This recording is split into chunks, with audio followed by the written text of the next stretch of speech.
ಎಲ್ರಿಗೂ ನಮಸ್ಕಾರ. ಇಂದ್ರಧನು ಅಸ್ಟ್ರೋಕೇರ್ಗೆ ಸ್ವಾಗತ. ಎಷ್ಟೋ ಸಾರಿ ಒಳ್ಳೊಳ್ಳೆಯ ಇಚ್ಛೆಗಳನ್ನು ನಾವು ಇಟ್ಕೊಂಡ್ರು, ಅದಕ್ಕಾಗಿ ಎಷ್ಟೇ ಪರಿಶ್ರಮವನ್ನು ಪಟ್ಟರು ಆ ಇಚ್ಛೆಗಳನ್ನು ಪೂರ್ತಿ ಮಾಡೋಕ್ಕಾಗ್ತಾ ಇರಲ್ಲ. ಅದು ಚಿಕ್ಕ ಪುಟ್ಟ ಇಚ್ಛೆಗಳೇ ಇರ್ಬೋದು ಅಥವಾ ದೊಡ್ಡ ದೊಡ್ಡ ಇಚ್ಛೆಗಳೇ ಇರ್ಬೋದು. ಆದರೆ ಆ ಇಚ್ಛೆಗಳು ನಮಗೆ ಒಳಿತನ ಮಾಡುತ್ತೆ, ಅನ್ಯರಿಗೂ ಒಳಿತನ ಮಾಡುತ್ತೆ, ಅಥವಾ ಆ ಒಂದು ಇಚ್ಛೆಯಿಂದ ನಮಗೂ ಪ್ರಯೋಜನವಾಗೋದಲ್ಲದೆ ಅನ್ಯರಿಗೂ ಸಹಿತ ಅದರಿಂದ ಏನಾದರೂ ಪ್ರಯೋಜನವಾಗುತ್ತೆ. ಆ ಥರದ ಇಚ್ಛೆಗಳು ಇರುತ್ತೆ. ಆ ಇಚ್ಛೆ ಸಾಮಾಜಿಕವಾಗಿರ್ಬೋದು, ಆರ್ಥಿಕವಾಗಿರ್ಬೋದು, ಅಥವಾ ಔದ್ಯೋಗಿಕವಾಗಿರ್ಬೋದು, ಅಥವಾ ಸಂಬಂಧದ ವಿಷಯಗಳಲ್ಲಿರ್ಬೋದು. ಕೆಲವರಿಗೆ ಜಾಬ್ ಸಿಗಬೇಕು ಅಂತ ಇರುತ್ತೆ. ಆ ಜಾಬ್ ಸಿಕ್ಕರೆ ನನ್ನ ಮನೆಯವ್ರನ್ನೆಲ್ಲ ನಾನು ಚೆನ್ನಾಗಿ ನೋಡ್ಕೋಬೋದು, ಅಥವಾ ನಾನು ನನ್ನ ಜೀವನವನ್ನು ಇನ್ನೂ ಉತ್ತಮ ಮಾಡ್ಕೋಬೋದು ಅಂತ ಇರ್ಬೋದು.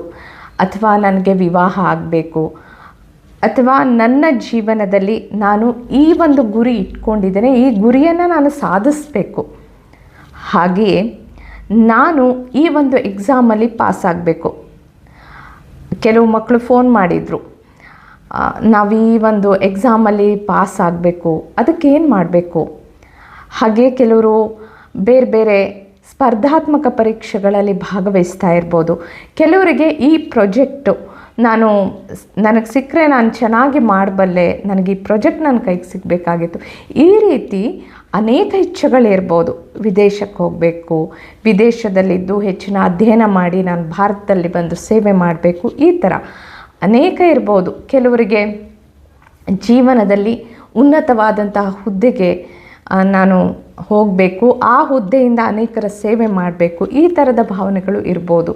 ಹೀಗೆ ಇಚ್ಛೆಗಳು, ನಾನು ನನ್ನ ತಂದೆ ತಾಯಿ ಇಚ್ಛೆ ಪೂರ್ತಿ ಮಾಡಬೇಕಂತ ಕೆಲವರಿಗಿರ್ಬೋದು, ಅಥವಾ ಕೆಲವರಿಗೆ ಮನೆ ಕಟ್ಟೋದಿರ್ಬೋದು. ಹೀಗೆ ಅನೇಕ ಇಚ್ಛೆಗಳು. ಅಥವಾ ನನಗೆ ಹಣ ಸಿಕ್ಕಿದ್ರೆ ನಾನು ಅದರಿಂದ ನನ್ನ ಈ ಸಾಲ ತೀರಿಸ್ಬೋದು, ಈ ಥರ. ಆದರೆ ಈ ಇಚ್ಛೆಗಳನ್ನು ಹೇಗೆ ಈಡೇರಿಸ್ಕೊಳ್ಳೋದು, ಅದಕ್ಕೆ ಹೇಗೆ ಮಾರ್ಗಗಳನ್ನ ಹುಡ್ಕೋದು, ಇದಕ್ಕೇನಾದರೂ ಒಂದು ಪರಿಹಾರ ಇದೆಯೇ, ಅಥವಾ ಒಂದು ಮಾರ್ಗ ಇದೆಯೇ, ಅಥವಾ ಬೇರೆ ಏನಾದರೂ ಟೆಕ್ನಿಕ್ ಇದೆಯೇ, ಅದರಿಂದ ನಾನು ನನ್ನ ಇಚ್ಛೆಯ ಒಂದು ಗುರಿಯನ್ನು, ಏನು ಇಚ್ಛೆ ಅನ್ನೋದನ್ನು ಒಂದು ಇಟ್ಕೊಂಡಿದ್ದೀನಿ ಹೀಗಾಗಬೇಕು ಅಂತ, ಅಲ್ಲಿ ತಲುಪೋಕ್ಕೆ ಸಾಧ್ಯ ಆಗುತ್ತೆ. ಅದರ ಮೂಲಕ ನಾನು ನನ್ನ ಇಚ್ಛೆಯನ್ನು ಈಡೇರಿಸ್ಕೊಳ್ಳೋ ಹಾಗೆ ಆಗುತ್ತೆ. ಅಂಥದ್ದೇನಾದರೂ ಇದೆಯೇ ಅಂತಂದರೆ ಖಂಡಿತವಾಗಿಯೂ ಒಂದು ಅತ್ಯುತ್ತಮವಾದಂತಹ ವಿಧಾನ ಇದೆ. ಹಾಗಾದರೆ ಏನದು? ಇಲ್ಲಿ ನಮಗೆ ಸ್ಕ್ರೀನ್ ಮೇಲೆ ಒಂದು ಯಂತ್ರ ಕಾಣಿಸ್ತಾ ಇದೆ. ಇದು ಕಾಲಯಂತ್ರ. ಹಾಗಾದರೆ ಈ ಒಂದು ಯಂತ್ರದಿಂದ ಆಗುವಂಥ ಪ್ರಯೋಜನ ಏನು? ಈ ಯಂತ್ರದಲ್ಲಿ ನಾವು ನೋಡ್ತಾ ಇದ್ದೇವೆ, ಹಲವಾರು ಏನಿದೆ ನಂಬರ್ಸ್ಗಳಿದೆ. ನಂಬರ್ಸ್ ಅಂತಂದರೆ ಈಗ ಹೇಗೆ ಗಡಿಯಾರದಲ್ಲಿ ನಂಬರ್ಗಳಿರುತ್ತೆ, ಅದೇ ಥರ ನಂಬರ್ಗಳಿದೆ. ಜೊತೆಗೆ ಹಲವಾರು ಸಂಸ್ಕೃತದ ಬೀಜ ಮಂತ್ರದ ಪದಗಳಿವೆ. ಇಲ್ಲಿ ನಾವು ನೋಡ್ತೀವಿ 12ನೇ ಸಂಖ್ಯೆ ಮತ್ತು 6ನೇ ಸಂಖ್ಯೆಗೆ ಓಂ ಅಂತ ಇದೆ. ಹಾಗೆಯೇ 1ನೇ ನಂಬರು ಕ್ಲೀಂ, 2ನೇ ನಂಬರಲ್ಲಿ ಹ್ರೀಂ, 3 ಕ್ಲೀಂ, 4 ಹ್ರೀಂ, ಹಾಗೆ 5 ಕ್ಲೀಂ. ಇವೆಲ್ಲವೂ ಬಲಭಾಗದ, ಅಂದರೆ ಬಲಭಾಗದ ಊರ್ಜಾ ಶಕ್ತಿಗಳು. ಅಂದರೆ ನಾವೇನು ಹೇಳ್ಬೋದು, ಒಂದು ಎನರ್ಜಿ ಅಂತ ಹೇಳ್ಬೋದು, ಒಂದು ಸಕಾರಾತ್ಮಕವಾದಂಥ ಎನರ್ಜಿ. ಹಾಗೆಯೇ ಎಡಭಾಗದಲ್ಲಿ ನಾವು ನೋಡ್ತೀವಿ 7ನೇದು ತ್ರೀಂ, ಹಾಗೆಯೇ 8 ಶ್ರೀಂ, 9 ತ್ರೀಂ, 10 ಶ್ರೀಂ, 11 ತ್ರೀಂ. ಇದು ಎಡಭಾಗದ ಊರ್ಜಾ ಶಕ್ತಿ. ಹೇಗೆ ನಾವು ಹೇಳ್ತೀವಿ ಶಿವ ಮತ್ತು ಶಕ್ತಿ. ಇದು ಚಂದ್ರನಾಡಿ ಮತ್ತು ಸೂರ್ಯನಾಡಿ. ಈ ರೀತಿ ಎರಡೆರಡು ಊರ್ಜಾ ಶಕ್ತಿಗಳ ಸಂಗಮ. ಹಾಗೆಯೇ ನಾವು ಹೇಳ್ತೀವಿ ಕಾಲ ಅಂತಂದರೆ ಶಿವನನ್ನು ಹೇಳಲಾಗತ್ತೆ, ಹಾಗೆಯೇ ಕಾಳಿ ಅಂದರೆ ಕಾಲದ ಪ್ರತೀಕವಾಗಿ ನಾವು ಶಕ್ತಿಯನ್ನು ತೆಗೆದುಕೊಳ್ತೇವೆ. ಹೀಗೆ ಶಿವಶಕ್ತಿಯರಿಂದ ಇದು ತುಂಬಿದಂತಹ ಅತ್ಯಂತ ಶಕ್ತಿಶಾಲಿಯಾದಂತಹ ಒಂದು ಯಂತ್ರ. ಇದು ನಮಗೆ ಏನು ಮಾಡುತ್ತೆ ಅಂತಂದರೆ ಮಾರ್ಗವನ್ನು ತೆರೆದಿಡುತ್ತೆ. ನಾವೇನು ಇಚ್ಛೆಯನ್ನು ಹೊಂದಿರ್ತೀವಿ ಅಂದರೆ ಸಮಯದ ಪ್ರಕಾರ, ಈ ಅಂಕಿ ಸಂಖ್ಯೆಗಳೆಲ್ಲ ಸಮಯವನ್ನು ಸೂಚಿಸ್ತಕ್ಕಂಥದ್ದು.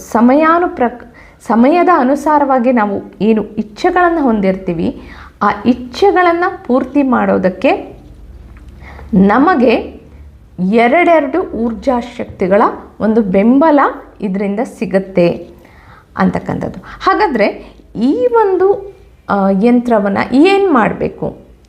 ಒಂದು ಇದರಂತೆಯೇ ತಾವು ಯಂತ್ರವನ್ನು ಚೆನ್ನಾಗಿ ಬಿಡಿಸ್ಬೋದು. ಇದೇ ಕಲರ್ ಹೇಗಿದೆ ಆ ಕಲರನ್ನೇ ಹಾಕಿ ತಾವು ಈ ಒಂದು ಯಂತ್ರವನ್ನು ಮಾಡ್ಕೋಬೋದು. ಒಂದು ಏನು A4 ಶೀಟ್ ಮೇಲೆ ತಾವು ಮಾಡ್ಕೋಬೋದು. ಇಲ್ಲ ನನಗೆ ಇದು ಹೇಗೆ ಮಾಡಬೇಕು ಗೊತ್ತಾಗ್ತಾ ಇಲ್ಲ ಅಂತಂದರೆ ತಾವು ಇದನ್ನು ಸ್ಕ್ರೀನ್ಶಾಟ್ ತೆಗೆದುಕೊಂಡು ಈ ಒಂದು ಸ್ಕ್ರೀನ್ಶಾಟಲ್ಲಿ ತಾವು ಅದನ್ನೇ ಪ್ರಿಂಟ್ ತೆಗೆದುಕೊಂಡು ಸಹ ಮಾಡ್ಕೋಬೋದು. ಕೈಯಲ್ಲಿ ಬರೀತೀರಾ ಅಂತಂದರೆ ಉತ್ತಮ, ಇಲ್ಲ ನನಗಾಗದೇ ಇಲ್ಲ ಅಂತಂದರೆ ಸ್ಕ್ರೀನ್ಶಾಟಿಂದ ಪ್ರಿಂಟ್ ತೆಗೆದುಕೊಳ್ಳಿ. ಸರಿ, ಇದು ಆಯಿತು. ಇದರ ನಂತರ ಇಲ್ಲಿ ಯಂತ್ರದಲ್ಲಿ ಏನಂತ ಸೂಚಿಸಲಾಗಿದೆ? ತಮ್ಮ ಹೆಸರು, ನೇಮ್ ಅಂತ ಇದೆ. ಆ ನೇಮ್ ಅನ್ನೋದರಲ್ಲಿ ಏನು ಮಾಡಬೇಕು? ತಮ್ಮ ಒಂದು ಹೆಸರನ್ನು ಬರಿಬೇಕು. ಇಲ್ಲ ಆ ನೇಮನ್ನು ನನಗೆ ಹೇಗೆ ತೆಗಿಬೇಕು ಅನ್ನೋದೆಲ್ಲ ನನಗೆ ಗೊತ್ತಾಗಲ್ಲ ಅಂತಂದರೆ ಆ ನೇಮನ್ನು ಅಕ್ಷರದ ಮೇಲ್ಗಡೆ ತಮ್ಮ ಹೆಸರನ್ನು ಬರೆಯಿರಿ. ತಮಗೆ ಯಾವ ಭಾಷೆ ಬರುತ್ತೋ ಆ ಭಾಷೆಯಲ್ಲೇ ಬರೆಯಿರಿ. ಹಾಗೆಯೇ ಕೆಳಗಡೆ ಒಂದು ಸಂಖ್ಯೆ ಇದೆ 396. ಇದು ಇಚ್ಛಾ ಒಂದು ಪೂರ್ತಿಗಾಗಿ ಇರುವಂತಹ ಒಂದು ಯೂನಿವರ್ಸಲ್ ಶಕ್ತಿಯ ಒಂದು ನಂಬರ್ 396. ಈ 396 ನಂಬರನ್ನು ಬರೆದು ಆದಮೇಲೆ ಮುಂದೇನು ಮಾಡಬೇಕು? ಇದನ್ನು ಬರಿಬೇಕಾದದ್ದು ಗುರುವಾರ ದಿವಸ, ಅಥವಾ ತಾವು ಪ್ರಿಂಟ್ ತಗೊಂಡು ಬರೋದು ಗುರುವಾರ ದಿವಸ. ಅದಕ್ಕೆ ಸ್ವಲ್ಪ ಹಳದಿ ಅಂದರೆ ಮನೆಯಲ್ಲಿ ಇರ್ತಕ್ಕಂತಹ ಅರಿಶಿಣ ಏನಿದೆ ಆದಷ್ಟು ಶುದ್ಧವಾದ ಅರಿಶಿಣ ಇರಲಿ. ಅಂದರೆ ಅರಿಶಿಣ ಕೊಂಬಿಂದ ಕೆಲವೊಮ್ಮೆ ಮಿಕ್ಸ್ ಅರಿಶಿಣ ಬರುತ್ತೆ, ಅದಕ್ಕೆ ಅರಿಶಿಣ, ಶುದ್ಧ ಅರಿಶಿಣವನ್ನು ಸ್ವಲ್ಪ ಹಾಕಿ ಅಕ್ಷತೆ ಕಾಳನ್ನು ಹಾಕಿ, ಜೊತೆಗೆ ಇದನ್ನು ಅರಿಶಿಣ ಮತ್ತು ಅಕ್ಷತೆ ಕಾಳನ್ನು ಹಾಕೋದಕ್ಕಿಂತ ಪೂರ್ವದಲ್ಲಿ ಇದನ್ನು ಮಡಿಸಬೇಕು. ಹೇಗೆ ಮಡಿಸಬೇಕು? ನಮ್ಮ ಕಡೆ ಫೋಲ್ಡ್ ಮಾಡಿ ಮಡಿಸಬೇಕು. ಮಡಿಸ್ಬೇಕಾದ್ರೆ ನಮ್ಮ ಕಡೆ ಫೋಲ್ಡ್ ಆಗ್ತಾ ಹೋಗಬೇಕು. ಆ ರೀತಿ 4 ಸಾರಿ ಇದನ್ನು ಮಡಿಸ್ತಕ್ಕಂಥದ್ದು. ಮಡಚಿ ನಂತರ ಅದರ ಒಳಗಡೆಗೆ ಸ್ವಲ್ಪ ಹಳದಿಯನ್ನು ಹಾಕಿ ಅಕ್ಷತೆ ಕಾಳನ್ನು ಹಾಕಿ ಎಡಗೈ ಮೇಲೆ ಈ ಯಂತ್ರವನ್ನು ಇಟ್ಕೊಳ್ಳಿ. ಬಲಗೈಯಿಂದ ಅದರ ಮೇಲೆ ಮುಚ್ಚಿ ಸಂಕಲ್ಪ ಮಾಡಿ. ಅಂದರೆ ಏನು ತಾವು ಇಚ್ಛೆಯನ್ನು ಇಟ್ಕೊಂಡಿದ್ದೀರಿ.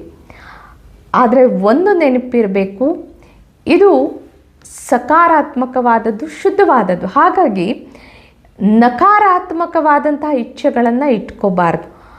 ಕೆಟ್ಟದಾದಂತಹ ಇಚ್ಛೆಗಳು ಅದು ಸಹ ನನಗೆ ಈಡೇರಬೇಕಲ್ಲ ಅಂತಂದರೆ ಇಲ್ಲ, ಅದು ನಕಾರಾತ್ಮಕವಾಗಿ ಪರಿಣಾಮವನ್ನು ಕೊಡುತ್ತೆ.